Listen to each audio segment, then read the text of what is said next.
আর এবার দীঘার দিকে নজর রাখবো, কারণ দীঘার সৈকতে উদ্ধার কিশোরীর দেহ। হাত পা বাঁধা অবস্থায় দেহ উদ্ধারে চাঞ্চল্য সৃষ্টি হয়েছে। শনিবার থেকে নিখোঁজ ছিল ওই কিশোরী। স্থানীয় এক যুবকের সঙ্গে সম্পর্ক ছিল বলেই সূত্রের খবর। কিরণ মান্না প্রতিনিধি রয়েছেন আমাদের সঙ্গে টেলিফোন লাইনে। কিরণ, পুলিশ সূত্রে কি জানা যাচ্ছে? পরিবারের কি অভিযোগ?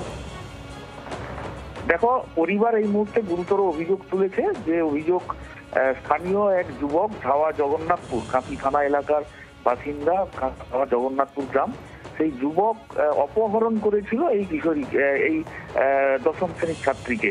গত পরশু অর্থাৎ শনিবার অপহরণ করেছিল বলে অভিযোগ করছে এবং অপহরণের পর তারপর নিখোঁজ ছিল, তাকে ফোনে পাওয়া যাচ্ছিল না। তারপর জঙ্গল থেকে, কাদুয়া জঙ্গল থেকে স্থানীয়রা দেখতে পান হাত পা বাঁধা অবস্থায় এক ছাত্রী, এক কিশোরী ওখানে পড়ে আছে।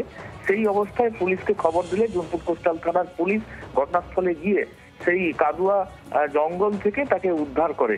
তারপর প্রাথমিকভাবে তার নাম পরিচয় জানা যাচ্ছিল না।